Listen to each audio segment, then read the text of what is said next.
Muy buenos días a todas, todos y todos quienes están aquí, pues presenciando la inauguración de esta exposición, y a quienes nos siguen en redes sociales.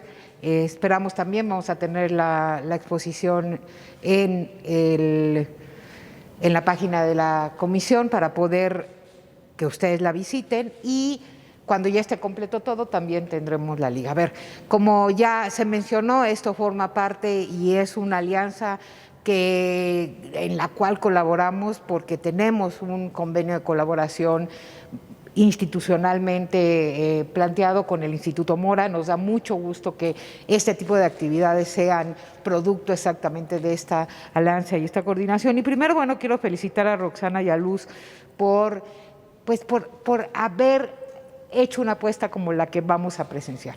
A ver, primero, y ya lo planteaba Roxana, hablemos de la apuesta que tuvo en su momento ese periodismo que fue el periodismo que inauguró la jornada en nuestro país, ¿no?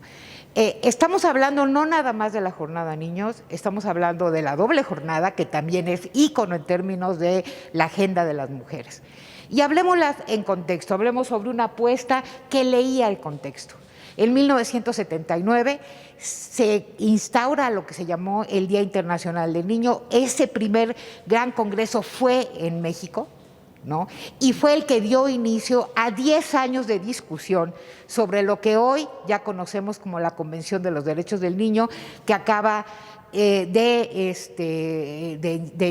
generarse en el seno de la ONU 10 años después, 1989. Esto es antecedente, forma parte de ese contexto, igual que la doble jornada formó parte de ese contexto que después nos llevó a Beijing a los años siguientes. Es decir, era una apuesta que marcaba no nada más una agenda. En ese entonces no se hablaba mucho de la agenda de derechos humanos, más bien la agenda de inclusión de población y de problemáticas que nadie veía. Y entonces hay que reconocerla, hay que reconocer la línea editorial, hay que reconocer la apuesta de un medio en ese entonces, como era La Jornada, que instauró Jornada Campo, ¿no? También después, es decir, que instaura líneas en donde marcan la necesidad de que la población sea informada y además incluye.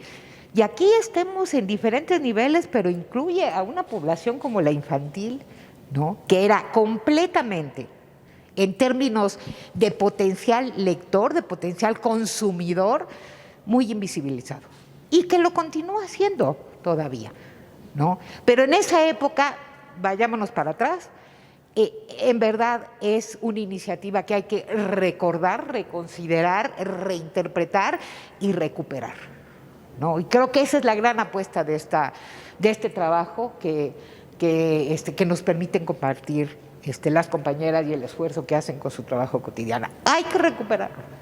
Los niños y las niñas siguen siendo hoy un producto de los medios, cualquiera, tradicionales o no, en donde son noticia, no son parte de la noticia. Y no son noticia de la sección roja, son noticia para hablar de si un adolescente o no es víctima o victimario, ¿no? Son noticias para verlos en la primera plana en situaciones que poco abonan. Ya déjense a crear un mundo de conciencia o de empatía, y muy poco abonan para que sea una prensa dirigida, en donde ellos son y ellas son parte importante de a quienes queremos informar, educar, difundir y construir y escuchar.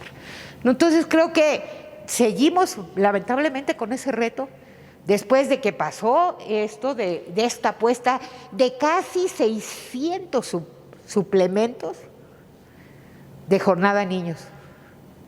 Pero quizá lo que tendríamos que cuestionarnos es que necesitaríamos más bien aquí, no haciendo una retrospectiva, sino necesitaríamos quizá aquí, y eso sería lo valioso, haciendo una conmemoración por muchísimos más años que hubiera permanecido una apuesta periodística de esta naturaleza.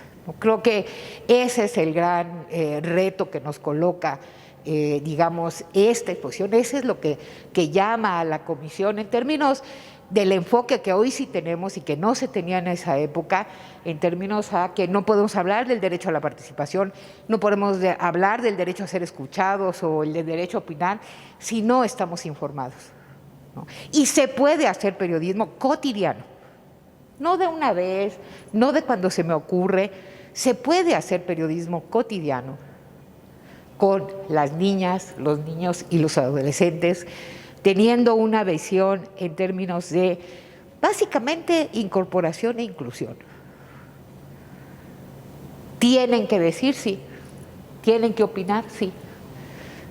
No son nada más consumidores hoy de videojuegos y en mi época de la sección de monitos de los periódicos, porque eso era nuestro consumo, ¿no? Dominical, por cierto, nada más, ¿no? Buenos monitos, pero monitos al fin, ¿no? O sea, no éramos. Pero no es posible que en el 2025 sigamos teniendo y nos sigan colocando en esa posición. Y creo que ese es el recordatorio de esta exposición. A eso le vamos a apostar porque es mecanismo fundamental para cumplimiento de sus derechos.